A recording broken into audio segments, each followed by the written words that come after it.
Jake, you know what I really hate? When somebody goes down into the comments and goes, boy, Jake and Joel, you two are a couple of zeros. Whenever Joel tries to tell me a story about his past, it confuses me. So today we're going to talk about 10 zero-cost spells in EDH that maybe you should consider, and the video starts right now.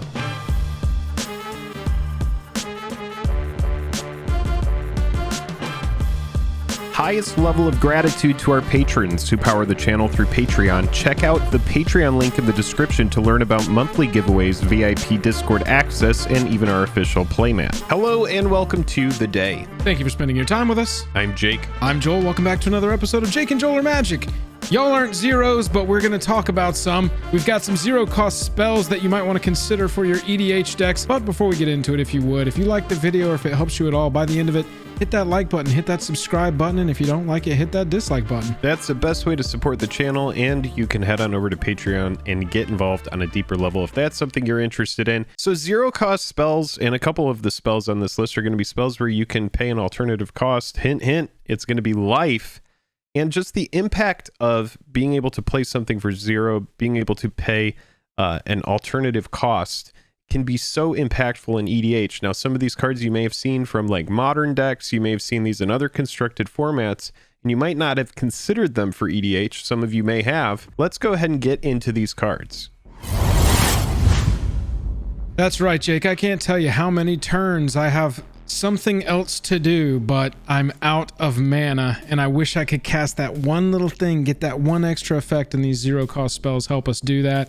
We'll start here with a little more of an obvious one, and by the end of this list, we're working our way down the obvious list into some that you may not have considered for your decks. But Jake, Lotus Pedal, I feel like I talk about this card once a week because I make a lot of turn one combo shorts, and so many of those ridiculous turn one combos definitely need one free mana, you know? And I think that says everything that we need to know about this card.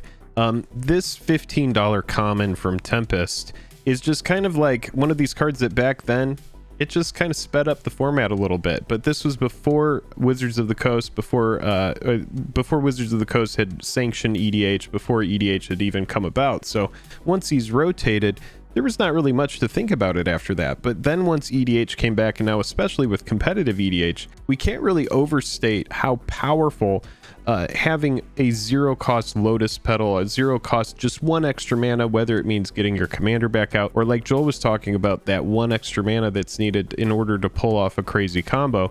This is one of those spells that you 100% should consider for your deck if you haven't already. Even though it goes away, it is still very, very, very good.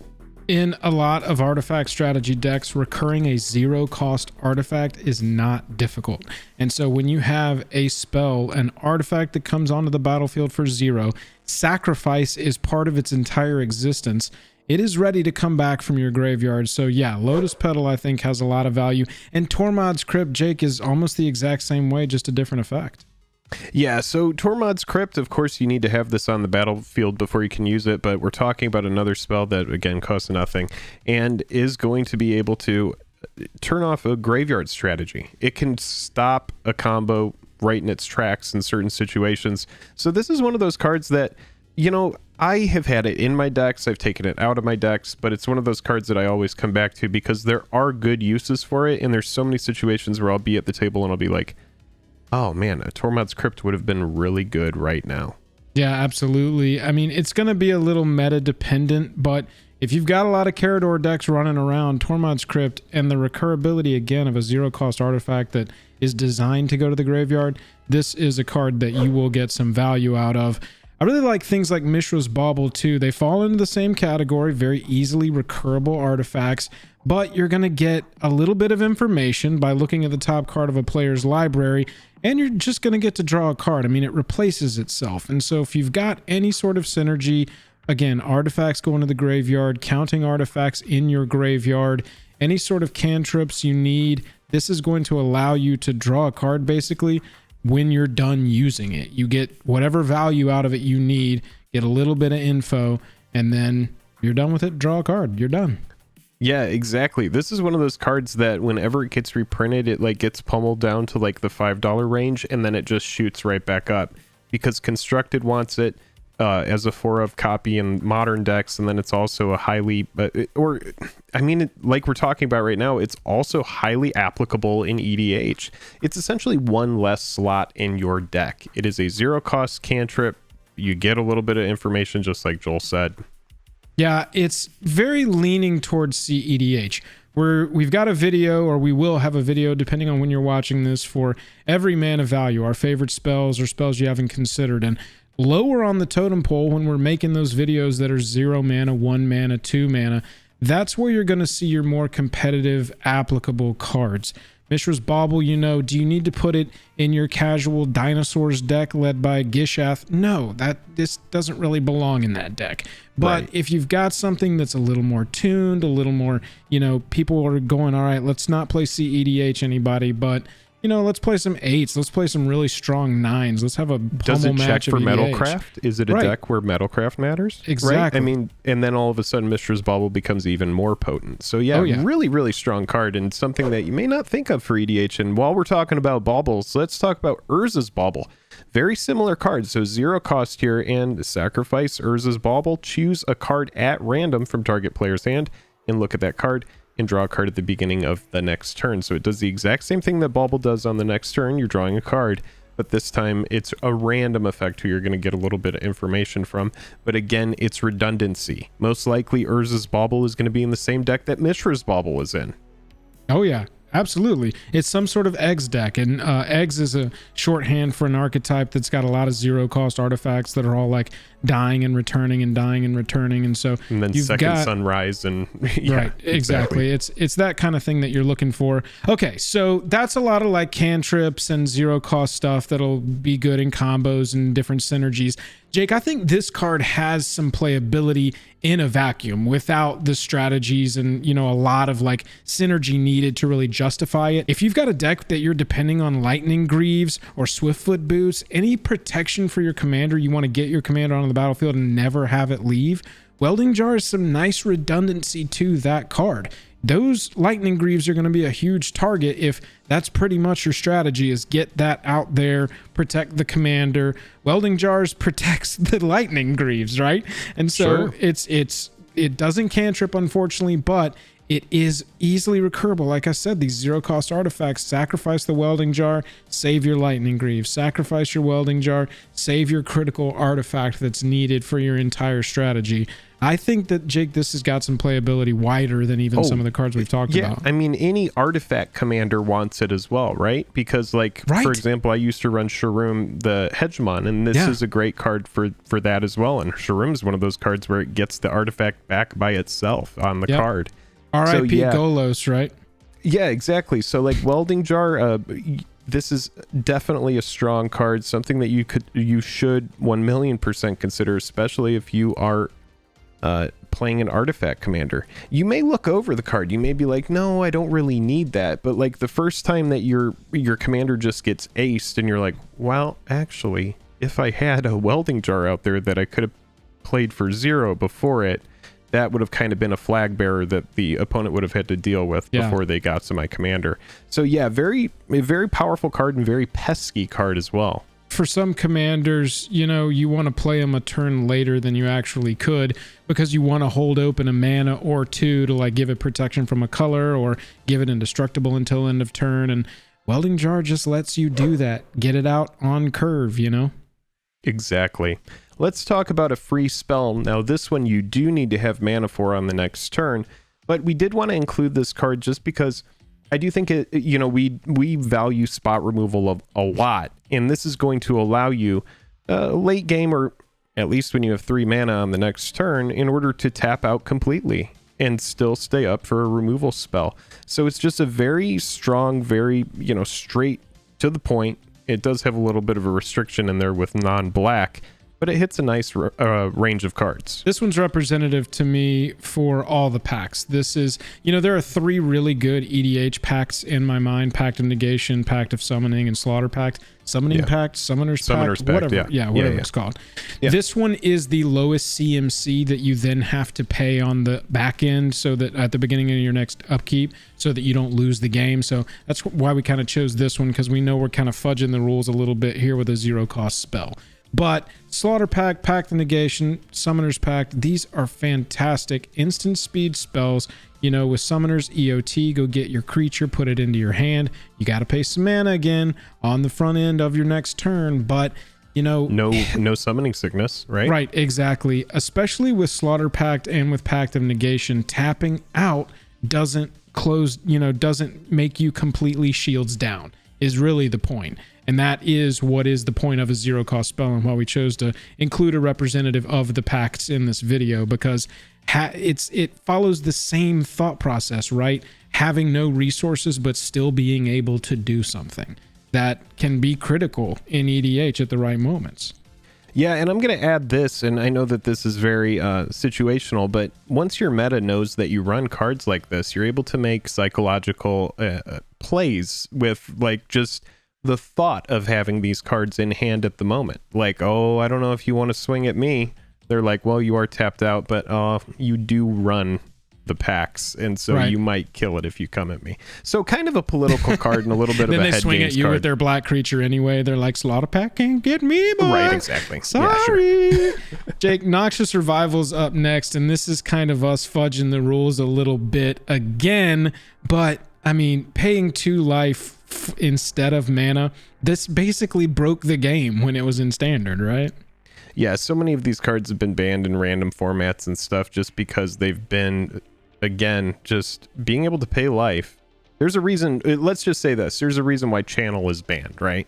You know, like, it's just a little bit game breaking, and Noxious Revival is one of these cards that, you know, a lot of EDH players right now are going, all right, we know about Noxious Revival. However, there are some players that might be new that we want this card to be on the radar, because put target card from a graveyard on top of its owner's library. This isn't just good for you. This can mess up an opponent who might have just rearranged the top of their library in a certain situation. There are certain applications of this card outside of what is on the surface level, which is an instant speed Eternal Witness type effect that you're just going to be able to, I mean, it doesn't go to hand, but it goes to the top of your library right before you draw your card. So anything you need out of your graveyard that you've already used this game, whatever kind of very powerful card you have, green is fantastic for getting things back from the graveyard, and Noxious Revival is a perfect example of a mana efficient way to do that. I love the point that Jake made about Noxious Revival being sort of an offensive spell as well, and not just some recur for you. Having a spell that your opponents cast target, you know, a creature in their graveyard to revive.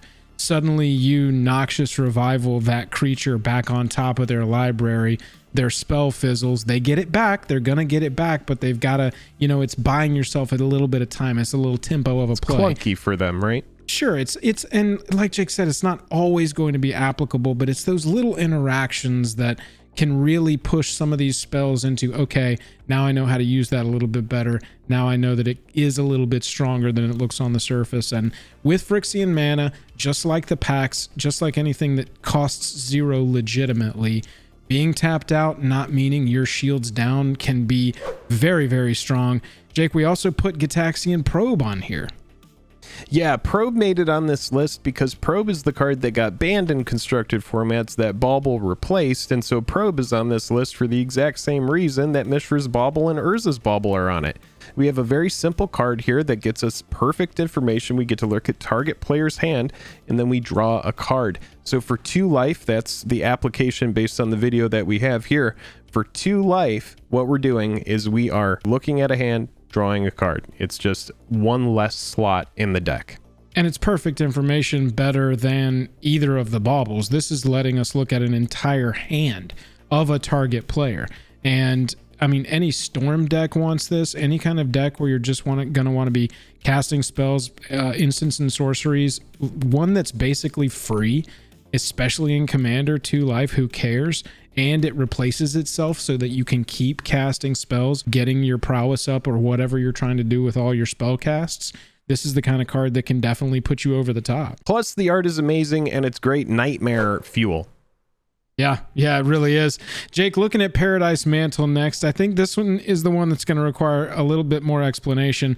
Surprisingly, it is an expensive card. This is not a cheap card to obtain, but it is way better than it looks, and especially if you're combining it with some other stuff, boy oh boy. 0 mana, equip of 1. Equip creature just simply has tap, add 1 mana of any color to your mana pool. So nice little ramp effect. You'll get a little, ahead on mana value that you can be casting, but there are cards in the whole sphere of legal commander cards that have abilities when they tap or untap.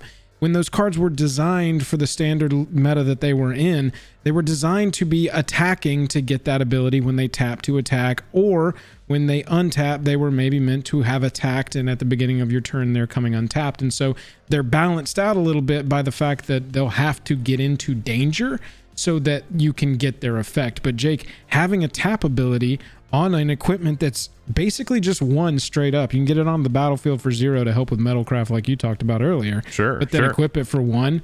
Having a tap ability is great. Yeah, it's just always going to be a mana rock on a creature at the base level when it's equipped. Now, it gets a little bit cooler when you start to combine it with stuff like King Makar here, which is inspired whenever King Makar, the gold cursed, becomes untapped, you may exile target creature. If you do, put a colorless artifact token named gold onto the battlefield. It has sacrifice this artifact, add 1 mana of any color to your mana pool. So like, are you not serious? only is it a straight up exile spell, but now we have a way to get the most out of King Makar here without having to swing with him, because obviously if you swing with the king, everybody is going to block it to kill it to make sure that that never happens again. Yeah, but being exactly. able to float mana with it and then also get an exile on the untap is massive. Similar with Magda, just printed in Kaldheim. Whenever a dwarf you control and she counts herself, you control becomes tapped, create a treasure token. So now Magda with Mantle Honor is, tapping to create a mana for us into our pool, and we're also creating a treasure token. That's pretty bonkers. I mean, Amara's been around forever, becomes tapped, create a 1/1. Just either use it as a mana rock and also you're getting a 1/1, or EOT, tapper, get a 1/1 as it's becoming your turn again. There's a lot of fun applications. And Jake, just on this uncommon Fallow Sage, whenever it becomes tapped, you may draw a card. Normally this would be a 2/2 attacking in and very easily killed, but that turns into a mana rock that says tap to add a mana of any color to your pool, draw a card. It's pretty ridiculous. Yeah, it's pretty good. I mean, this is, it's very hard to recommend running Fallow Sage, but we wanted to include these cards just as an illustration to kind of thinking outside of the box. You may just see Paradise Mantle and think, oh, that's something that my deck doesn't need, but there's also some little hidden potential there that the card has as well. Yeah, absolutely. Jake, we couldn't wrap up a 0 mana spells in EDH without talking about the 0 mana commander, and that's Roguerack, son of Roga. First strike, menacing, trampling, 0/1 for 0. Pretty good. That's right. Nice. Yeah. No, that's right. Great Come get content. your content. No, your gut may be saying this would be great with artifacts and equipment on it. And you're absolutely right. That's a great way to play this spell. And it's also a spell that you're going to be able to play a lot. Expect it to get aced the first few times. So highly mana efficient. This is the cheapest commander to date. Love Roguerack. Had to get a commander on the 0 mana spells. Thanks everybody so much for watching. Hit that like button, hit that subscribe button, and let us know which 0 cost spell we didn't include on this video. That's right. What spell do you think? And I know that there's stuff out there like Chrome Mox that we left off, and Jeweled Lotus and Mana Crypt, but those cards are just so heavily played that there was no reason to include them on this list. We wanted to talk about some stuff that maybe was a little bit sneakier, maybe you hadn't noticed it, and we hope that we achieved that. We hope you enjoyed the video, and until next time, we'll see you later, Warehouse. What is Mana Crypt? That is where you go when you're trying to be impressive on a new hot date.